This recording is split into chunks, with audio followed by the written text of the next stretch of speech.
A kú dédé àsìkò yìí ẹ̀yin àti bàbá wa nílé lóko lájò lẹ́yìn odi ní gbogbo ibikíbi tí Ọlọ́run Elédùmarè bá ti ń fún yín ní àǹfààní láti máa gbọ́ ìmọ̀ ọmọ yín Williams Olúwatósìn ọmọ Ògúnbí yìí.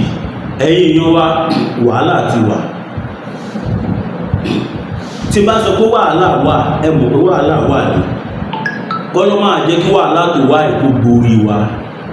Nítorí wípé bí mo ṣe ń bá yín sọ̀rọ̀ yìí, wọ́n ju fídíò kan sí mi. Tẹ́ bá rí àwọn Fúlàní, tẹ́ bá rí àwọn nǹkan tó gbé dání nínú igbó wa, kábíyèsí Elédùmarè, ń tó gbé dání yẹn lágbára ó kọjá bẹ́ẹ̀ nínú igbó ilẹ̀ Yorùbá. Gbogbo nǹkan yìí làwa ń rí táwa ń pariwo fún yín wípé a ní láti flọ́ọ̀ṣì gbogbo àwọn arábí bọ́ta nínú igbó wa. Bí mo ṣe ń bá yín sọ̀rọ̀ yìí, àwọn arábí wọ́n ti sọ̀ráǹdì gbogbo onúgbó wa bám. Kò wá ń ṣe pé wọ́n sọ̀ráǹdì lásán o. Fídíò tí wọ́n jù sí mi yìí, wọ́n wá in gun battle pẹ̀lú àwọn kan, mi ìmọ̀ àwọn táwọn ènìyàn jẹ́, bóyá àwọn army ni. So a ò mọ àwọn tí wọ́n bá ṣe gun battle, bóyá àwọn army ni o, bóyá àwọn vigilante ni o. Tẹ́ bá wo bí, tẹ́ bá gbọ́ bí ìbọn yẹn ṣe ń dún kólákólákólákólákólá, ọmọ Yorùbá, ogun ti wọlé dé. Ẹni tó bá sọ fún yín pé ogun ò tí dé, pé rọ́ ni wọ́n ń pa fún yín, ẹni yẹn kò fẹ́ jẹ́ kẹ́ ṣẹ̀mí yín ló fò ní. Mo fàsìkò ibẹ gbogbo ẹ̀yin ìyá àti bàbá wa káàkiri àgbáláyé tẹ́ ń wo ètò wa, pàápàá jùlọ ẹ̀yin tẹ́ bá ní ẹbí nílẹ̀ Yorùbá, bóyá ọmọlẹ ní nílẹ̀ Yorùbá, bóyá òbílẹ̀ ní nílẹ̀ Yorùbá, afọlọ́ǹbẹ̀ yìí, ẹ bá wa pín fídíò yìí kó dọ́dọ̀ wọn. Ẹ bá wa pín fídíò yìí, ẹ jẹ́ kó dé gbogbo ibi tí wọ́n bá wà. Nǹkan ti ṣẹlẹ̀. Tàbá dẹ̀ ń sọ, tàbá ń wí, àwọn kan wọ́n máa ní wọ́n ló ń pa, wọ́n kó bẹ̀rù sáwọn èèyàn láyà ni. Ohun tẹ́mi rí yìí ó kọjá wẹ́rẹ́wẹ́rẹ́. Ohun tó wà lẹ̀ ó kọjá ohun tá à ń sọ yìí. Ẹ bá wa sẹ́ndì fídíò yìí sí gbogbo àwọn èèyàn yín, sí gbogbo àwọn top authorities tẹ́ bá mọ̀ nílẹ̀ Yorùbá, torí pé dùgbẹ̀dùgbẹ̀ tó mì lókè tó bá já, abó nílé, abálejò, abájẹ́jẹ́ ni mo jókòó ni. Tẹ́ bá rí bọ́ ṣe ń rọ̀jò ìbọn, ó dùn mí pé fídíò yẹn ò ṣe gbé sórí social media. Ẹ̀yin tẹ́ bá fẹ́ fídíò yẹn, ẹ mọ bẹ́ ṣe máa ń gba fídíò lọ́wọ́ mi. Ẹ kọ́ntàtì mi tàbí kí n upload ẹ̀ sórí Facebook page mi Masbi TV.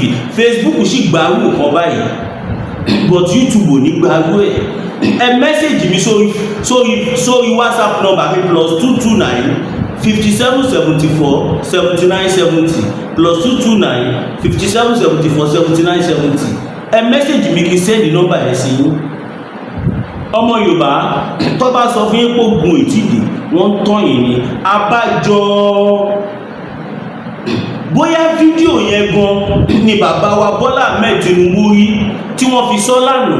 Wọ́n sọ kankan lánàá, wọ́n ní pé gbogbo ẹni tó bá ti mú, tó bá ti jíyàn gbé, kó máa treat wọn bí terrorist.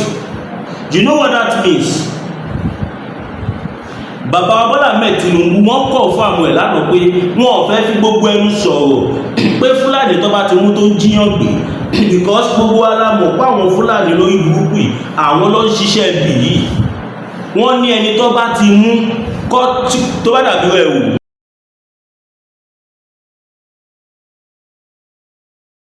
Ṣẹ́yìn náà ti wá rí pé mi ì parọ́.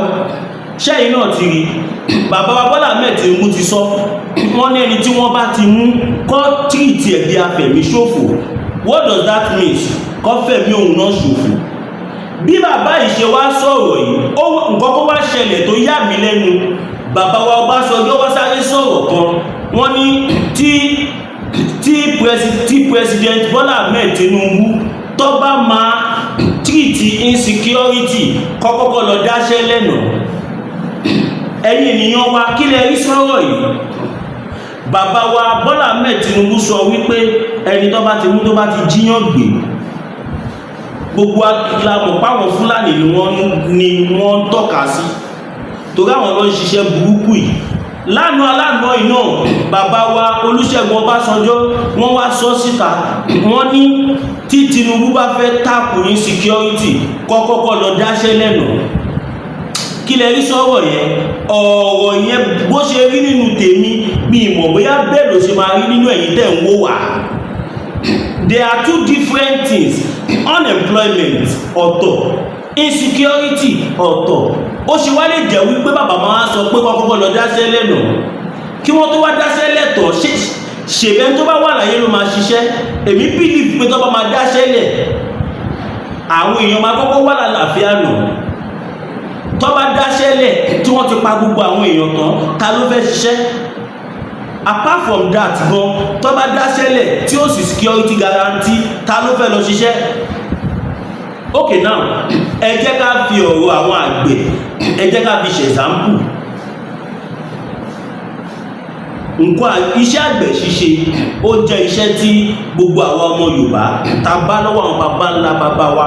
Kò sí bó ṣe fẹ́ jẹ́ ọmọ Yorùbá èèyàn kan máa wà nínú àwọn ọ̀run ẹ̀ tó jágbẹ̀ ní wọn. Iṣẹ́ àgbẹ̀ níṣẹ́ ilẹ̀ wa. Ẹni kò ṣiṣẹ́ á máa jalè. Ìwé kíkọ́ láì sí ọkọ́ àti àdá kò pé o, kò yí pé o. I don't know if I sang it well, but the fact it's a message látọ̀dọ̀ àwọn bàbá wa pé iṣẹ́ àgbẹ̀ níṣẹ́ ilẹ̀ wa.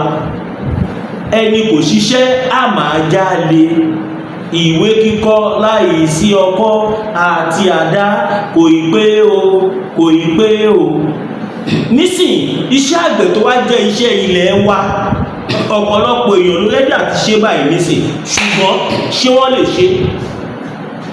Kò sẹ́ni tó lè ṣe báyìí nítorí wípé gbogbo àwọn tí wọ́n tẹ̀ wà lẹ́nu ẹ̀ tí wọ́n ń ṣe, tí wọ́n bá pa wọ́n sórí oko wọn, wọ́n á kó Fúlàní, wọ́n á kó màálù, wọ́n á lọ jẹ oko wọn, wọ́n á dá gbèsè sí wọn lọ́rùn. Oko tí wọ́n dá yẹn mọ̀ èèyàn tó máa employ. Nísìn okay, ká fi ti Dr. Fatai Aborode kí a fi ṣe example. Wọ́n wá láti ìlú òyìnbó, wọ́n kó billions of dollars wọ́n kó wá sí ilẹ̀ Yorùbá. Wọ́n dá oko ńlá, oko yẹn lọ súwá. Wọ́n sin ẹlẹ́dẹ̀, wọ́n sin ẹdìyẹ, wọ́n sin ẹja, wọ́n dáko, wọ́n ṣe gbogbo ẹ̀. Mọ̀ye hundreds or thousands of people tá máa bá wọn ṣiṣẹ́. Káwá àzùmí péjọ́ tó pa Dr. Fatai Aborode táwọn ọmọọṣẹ́ wọn bá wà ń bẹ̀ sí wọ́n nípa gbogbo wọn jọ yẹn. So yẹn túmọ̀ sí pé in any economy security has to be first. Tẹ́ẹ̀mí àwọn èèyàn ò bá dé tí wọ́n ń dáṣẹ́ sílẹ̀, ǹjẹ́ iṣẹ́ yẹn lè wúlò? Ó yà mí lẹ́nu pẹ̀lú ọ̀rọ̀ tí bàbá wa Olúṣẹ́gun Ọbásanjọ́ sọ yìí pé kí wọ́n kọ́ lọ create employment. Kò sí pé mo fẹ́ nu ọ̀tẹ̀ sọ àbí bákan but lójú tèmi ọ̀rọ̀ yẹn fẹ́ rí bákan, ó fẹ́ rí bákan. Honestly speaking, mi ò ní fẹ́ ẹ̀kọ́ tọ́ná fún bàbá wa Olúṣẹ́gun Ọbásanjọ́, fún bàbá wa Bọ́lá Ahmed Tinubu. I'm not supporting any of the two parties. I'm only saying it the way it should be. Gbogbo àwa ọmọ Yorùbá à ń pariwo wípé wọ́n pa wá lọ́tún, wọ́n pa wá lẹ́sì. Bàbá wa ní kọ́kọ́ lọ dá nǹkan tí bàbá náà sọ ọ̀rọ̀ wà ń bẹ̀ tó rọ́wọ́ tó bá dilẹ̀ nìṣó wáṣẹ́ fún. But ìrítẹ́rí àwọn Fúlàní ṣé wọn níṣẹ́ tó fẹ́ ṣe ni? Ṣebí wọ́n sin màálù, iṣẹ́ ni màálù náà. Rearing of cow is a private business. Rearing of cows is a private business. Ẹ jáde ẹ̀ka polówó ọjà náà.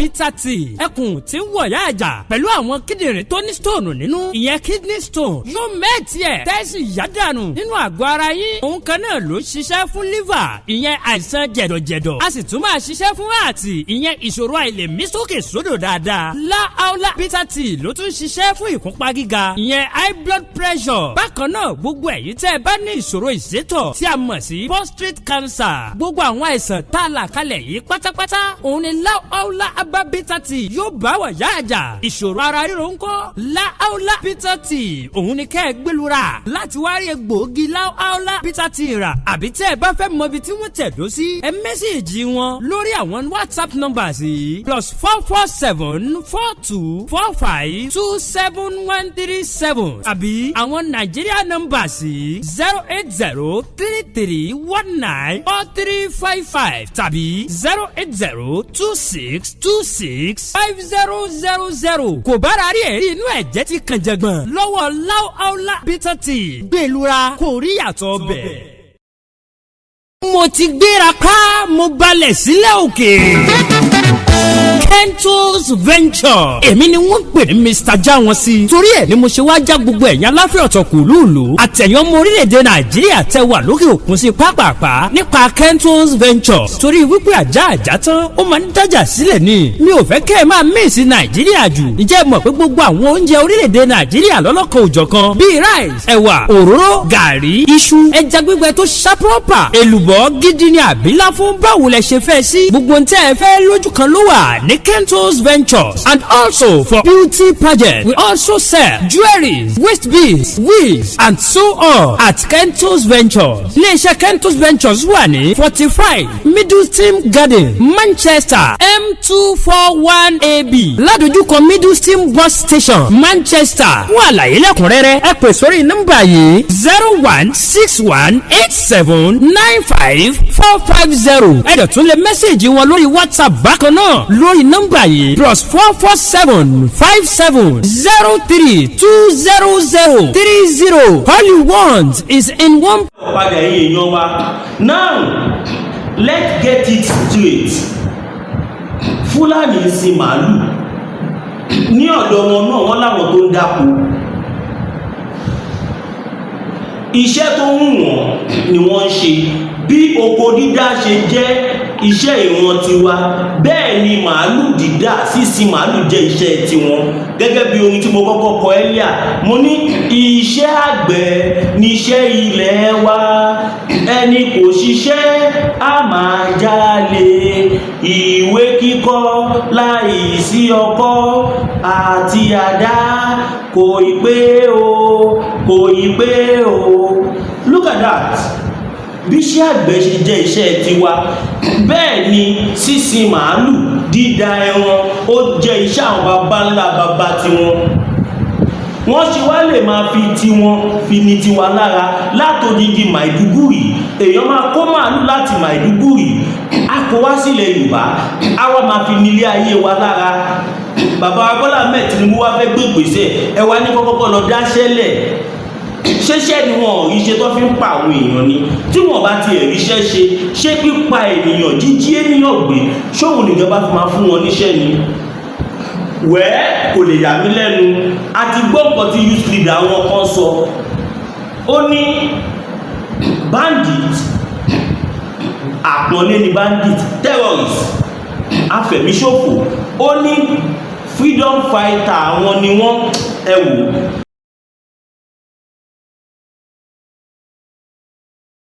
wípé onírọ́ ló máa ń sọ pẹ́lẹ́ rí òun wà ní Kaduna bọ̀bọ́ yẹn tún forúkọ ara ẹ̀ sí northern youth leaders òun ní olórí ọ̀dọ́ gbogbo ilẹ̀ Haúsá ó ní àwọn tó ń jí wa gbé tó ń fẹ̀mí wa ṣòfò nílẹ̀ Yorùbá ó ní freedom fighter àwọn ni freedom fighter àwọn ni àwọn tó ń pa àwa làwọn tó ń da màálù fi jẹko wa tó ń pa àwọn bàbá wa tó ń pa àwọn ìyá wa ṣẹṣẹ iná tí wàá rí nísìn pé security ni first thing because tábàtì èwo lọ wò bọ̀ ṣé kò síṣẹ́ tó fẹ́ ṣe ni ṣèbọ́pọ̀lọpọ̀ àwọn tó ń jíyàn gbé yìí wọ́n níṣẹ́ tó fi ń bojú náà tábàtì ẹ̀wà ń sọ̀rọ̀ pé kò sí employment ilẹ̀ Yorùbá nìyẹn ti relevant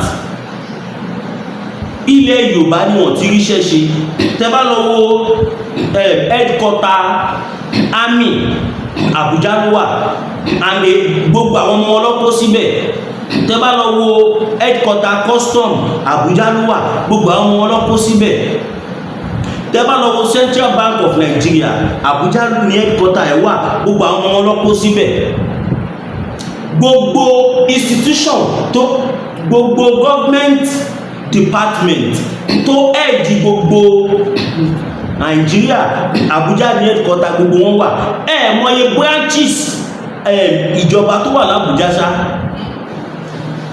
Mọye bẹ́ẹ̀ náà dẹ̀ ló ṣe wà ní gbogbo ilẹ̀ Haúsá. Ṣé àwọn nǹkan yìí wà nílẹ̀ Yorùbá? Àìmọye àwọn offices tó jẹ́ pé ilẹ̀ Haúsá ni wọ́n kó wọn lọ nítorí greediness wọn. So tá bá ń sọ pé àwa Yorùbá, tá bá ń sọ pé unemployment àwa Yorùbá ló affect jù because àwọn Arabi wọn kì í ṣẹni tó máa ń ṣiṣẹ́ lábẹ́ èèyàn lọ títí. Yes, àwa Yorùbá la máa ń pákúbẹ́kúbẹ́ ta máa ń ṣe ẹrú káàkiri.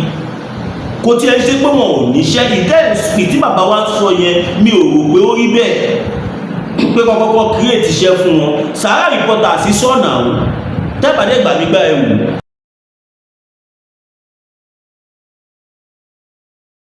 Ẹ ti wá rí pé mi ìparọ́ mọ́ bàbá wa Olúṣẹ́gun Ọbásanjọ́. Kí ni mo fẹ́ gain tí bá parọ́ mọ́ wọn? Reality làwa ń sọ. Point tí wọ́n make yẹn mi ò welcome ẹ̀. Pé kọ́kọ́ lọ create employment. What does that have to do with kọ́ máa pààyàn, kọ́ máa jíyàn gbé? Kábíyèsí Elédùmarè. Ẹ wá, ó ti tó àsìkò tí gbogbo àwọn ọmọ Yorùbá á ní láti sowọ́ papọ̀. Gbogbo àwọn nǹkan tó bá ń dí àwọn bàbá wa lọ́wọ́ mú, a ní láti ràn àwọn bàbá wa lọ́wọ́ láti já àwọn nǹkan yẹn kúrò lára wọn. Gẹ́gẹ́ bí nǹkan tí bàbá wa Bọ́lá Ahmed Tinubu sọ nísìnyí, tí wọ́n ní ẹni tó bá ti mú kọ́ńtírì tí ẹ̀bí afẹ̀míṣòfò. What does that mean? Tẹ̀bádẹ́ mọ̀ tí ọ̀rọ̀ kan tí Prophet Adébáyọ̀ sọ, wọ́n ní àṣírí máa tú, àṣírí ọba kan, ọba tó jóun ló lórúkọ jù nílẹ̀ Haúsá. Káwọn èèyàn dẹ̀ bá wọn dárúkọ ẹni yẹn pé Sultan of Sokoto nǹkan kan, páṣírí wọn máa tú.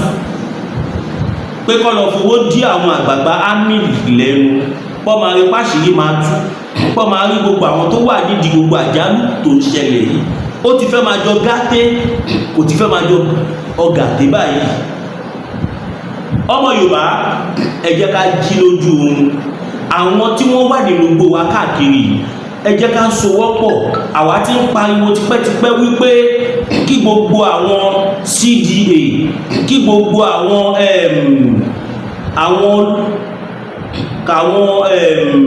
landlord association CDA, kí wọ́n empower àwọn local securities wọn. Ó wà very important torí pé àwọn local security bí Àgbẹ̀kọ̀yà, bí Sọ̀lúdẹ̀rọ̀, bí hunter association, bí vigilante, bí so safe corp, bẹ́ẹ̀ bẹ́ẹ̀ lọ. Kọ́ empower wọn, kí ìjọba fún wọn láàyè láti gbé ìbọn tó bá fẹ́ láti lè kojú àwọn Arabi. Ẹ̀yin náà lẹ sọ nísìnyí pé ẹni tó bá ti mú kọ́ńtírì tiẹ̀ bí afẹ̀míṣòfò. Afẹ̀míṣòfò tó fẹ́ wá ṣe ìkọlù séyàn kò ní gbé ṣàkàbùlà dání o, kò dẹ̀ ní gbé pump action dání. Tó bá gbé pump action dání gan, ìtómọ̀ lónìí yẹn. Mọye ọta tó wà nínú AK táwọn Fúlàní gbé dání ni. Compare to Àgbẹ̀kọ̀yà tàbí ọlọ́dẹ tó gbé ṣàkàbùlà dání, tó jẹ́ pé tó bá yẹn ẹyẹ kan gbà, ọmọ nílà ti rí lóòdù ègé kí wọ́n tó yìn mí. So therefore, ọmọ Yorùbá, ẹ jẹ́ kí a jára wa, ẹ jẹ́ ká jára wa. Torí àwọn Arabi agbára wọn sọ pé wọn ò nílé wó. Àwa tá jẹ́ onílé ni ká má fàyè lẹ̀, àwa ni ká má gbà.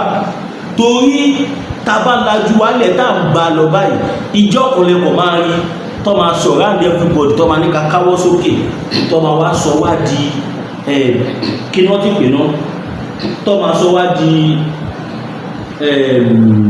kólókọ̀ kan tó máa ń pè àwọn tó bá wà ní asylum, ọ máa sọ wá di refugee nílẹ̀ bàbá wa. ṣó wá dá ká wà lórí ilẹ̀ bàbá wa kọ́ wá sọ wá di rẹfújí. Ẹ lọ wo àwọn ọ̀tàn káàkiri ní gbogbo àgbáyé, ẹ máa rí wípé ìlú tí ó bá ti gọra ẹ̀, àwọn Fúlàní tẹ̀lẹ̀ ń wò yìí wọn bá wa ṣeré, wọn bá wa ṣeré, àwa làwa ó kó wọn bá wa ṣeré. Fúlàní ò bá wa ṣeré, Fúlàní ò fẹ́ mọ́ wá, Fúlàní wọn ò fẹ́ mọ́ wá. Àwa ni ká wà wá jẹ́wọ́, àwa ni ká jẹ́wọ́ ọmọ ọkọ fún wọn, torí àwa mọ̀ pé nígbà yà àwọn bàbá ńlá bàbá wa ogun ò kí ń kó ilẹ̀ Yorùbá. Ogun tí ó wà kó àwọn tí ò kó ilẹ̀ Yorùbá nígbà tó jó ìtì ìlà, nígbà tí àwọn bàbá wa gun ìtì ìlà access sí àwọn ọ̀bọ oríṣiríṣi, sí àwọn nǹkan tí wọ́n jẹ́ pé ó jẹ́ automated tí wọ́n dẹ̀ fi jagun Àjàyí. Kí ló wá ń stop àwa? Kí ló stop wa láti ja ogun Àjàyí nígbà tí nǹkan tí a lè fi kojú wọn wá wà nísìn? Ọmọ Yorùbá ẹ jẹ́ ká jí lójú oorun, torí pé tí a bá jí lójú oorun kọ́ lọ má jẹ́ ká jíjọ́ kan kí a gbọ́ pé gbogbo wa ti di rẹfújí o. Oòduà àgbéwà kò ní gbé ọ̀dà rẹ̀. Lẹ́ẹ̀kan sí fẹ́yìn tó bá wò mí fúngbà àkọ́kọ́ ẹ share fídíò yìí, ẹ subscribe, kẹ comment, kẹ tọ notification yín. Ẹ̀yin tó lọ bá bùkù fún wa ní super sticker, super chat fún iṣẹ́ ribiribi tá à ń ṣe. Ẹni tó bá ní observation ní fídíò wa, bóyá one thing or the other tí ẹ wò pé a ò fi kún fídíò tó yẹ ká fi kún, tàbí ẹni kọ̀ọ̀kan tẹ fẹ́ bá wa sọ, tàbí ẹni polówó ọjà tẹ fẹ́ gbé fún wa, ẹ pè wá sórí +229 57 74 79 70 +229 57 74 79 70 fóònù nọ́mbà mi nìyẹn. Oòduà àgbéwà kò ní gbé ọ̀dà rẹ̀. Lẹ́ẹ̀kan sí mo fàsìkò ìdúpẹ́ lọ́wọ́ bàbá wa Professor Adébánjí Akíntóyè àti bàbá wa Dr. Chief Sunday Adéníyì Adéyẹmọ Ìgbòho Òòṣà, owó baba dámì, ẹkùn ọkọ Fúlàní, ọmọjọmọlọ, general actor gbogbo ilẹ̀ Yorùbá, ọ̀rìn kílẹ̀ mítìtì ilẹ̀ àwílé Odùduwà, ẹni tí Ọlọ́run ń lò lọ́wọ́lọ́wọ́ láti fi kó àwa ọmọ Yorùbá kúrò lóko ẹrú. Kábíyèsí Olúwa mi o, àwa ṣe ti yín, àwa gbà fún yín, àwa dẹ́rì iṣẹ́ tó da tẹ̀ ń ṣe. Lágbára Ọlọ́run ilẹ̀ Yorùbá tó bá máa dúró, nígbà tó bá dúró, tó bá dìgbà tó fẹ́ dúró, wọn ò ní fèmí àti yín fi ṣe àwa tí gbogbo ti jẹ́ tọ́lọ̀. Oòduà àgbéwà kò ní gbé ọ̀dàlẹ̀. Ó dàbọ̀.